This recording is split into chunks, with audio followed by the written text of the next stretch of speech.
Mari kita berdoa. Damai sejahtera Allah yang melampaui segala akal akan memelihara hati dan pikiranmu dalam Kristus Yesus. Amin. Shalom, selamat pagi Bapak Ibu Saudara yang dikasihi oleh Tuhan.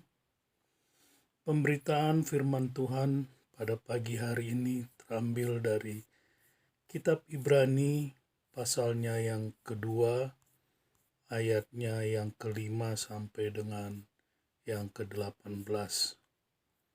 Kitab Ibrani pasal 2 ayat yang ke-5 sampai dengan yang ke-18. Saya akan membacakannya di ayatnya yang ke-14 dan ke-15.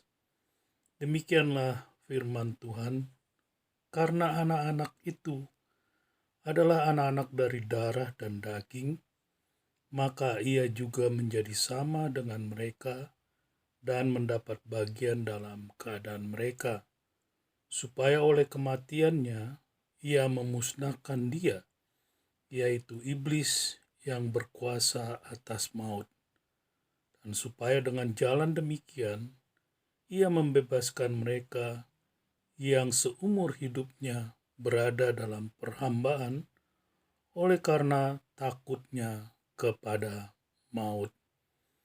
Demikian pembacaan firman Tuhan di pagi hari ini. Bapak, Ibu, Saudara yang dikasihi oleh Tuhan, dalam bagian firman Tuhan ini, penulis kitab Ibrani ingin menekankan tentang signifikansi dari kemanusiaan anak Allah yang datang dalam rupa manusia.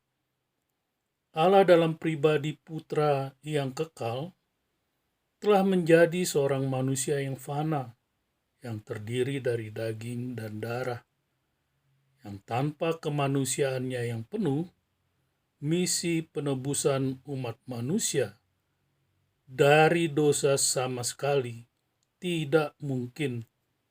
Dan karena tidak ada penebusan, maka seluruh umat manusia akan tetap mati akibat dosa-dosa mereka karena tidak berdaya untuk mengalahkan maut.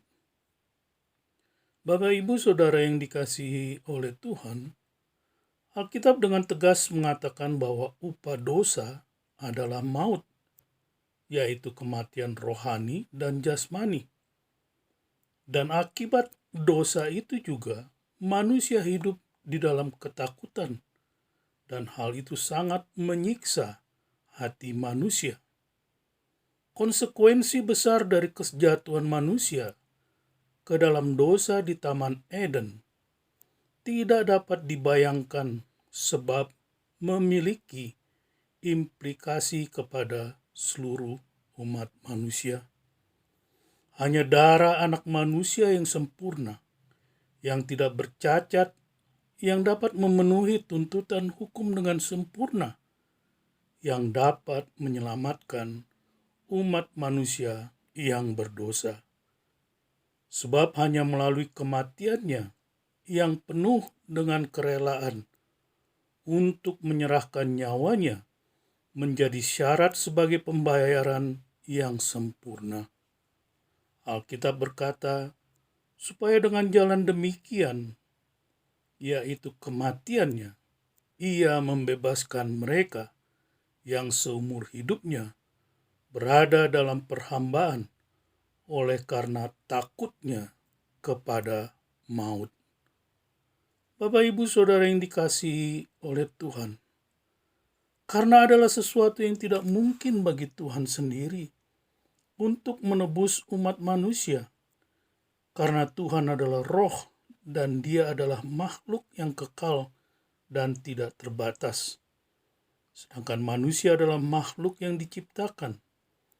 Manusia terbuat dari daging yang fana dan terbentuk dari debu tanah.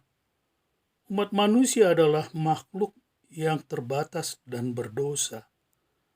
Akibat keberdosaannya, penghakiman yang adil dari Tuhan yang kudus dan tak terbatas itu telah dijatuhkan, melalui kematian yang menjadi satu-satunya konsekuensi dari dosa.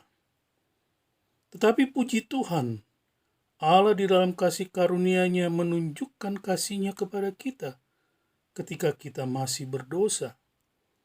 Dia mengutus anak-Nya yang tunggal untuk menjadi bagian dari kita.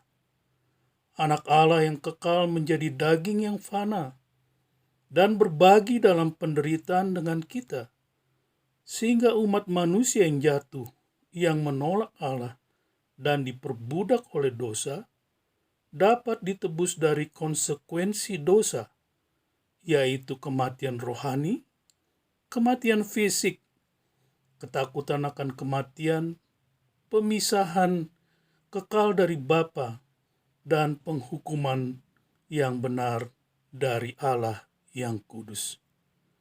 Nah, Bapak Ibu Saudara yang dikasihi oleh Tuhan, dengan demikian maut atau kematian akan ditaklukkan melalui kematian anak Allah di atas kayu salib yang akan membuat iblis, si penguasa maut, menjadi tidak berdaya.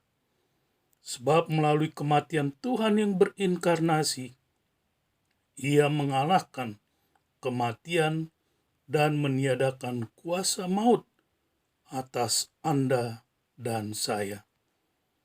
Alkitab berkata, sebab dalam menaklukkan segala sesuatu kepadanya, tidak ada sesuatu pun yang Ia kecualikan, yang tidak takluk kepadanya.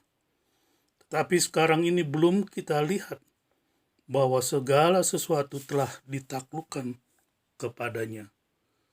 Tetapi Dia yang untuk waktu yang singkat dibuat sedikit lebih rendah daripada malaikat-malaikat, yaitu Yesus, kita lihat yang oleh karena penderitaan maut dimahkotai dengan kemuliaan dan hormat, supaya oleh kasih karunia Allah Ia mengalami maut bagi semua manusia.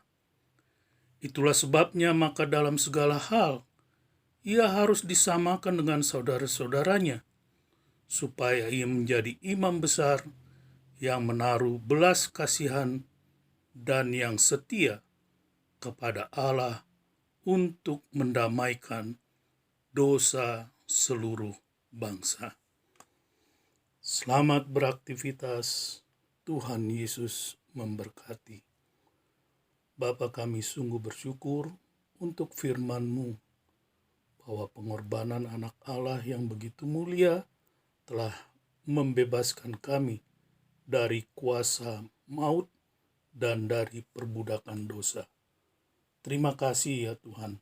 Berkatilah Bapak, Ibu, Saudara yang mendengarkan firman-Mu di pagi hari ini. Di dalam aktivitas mereka, Tuhan Yesus memberkati. Terpujilah nama Tuhan. Di dalam nama Tuhan Yesus kami berdoa. Saudara-saudara, arahkanlah hatimu dan terimalah berkat Tuhan. Tuhan memberkati engkau dan melindungi engkau. Tuhan menyinari engkau dengan wajah-Nya dan memberi engkau kasih karunia. Tuhan menghadapkan wajah-Nya kepadamu dan memberi engkau damai sejahtera. Amin. Shalom.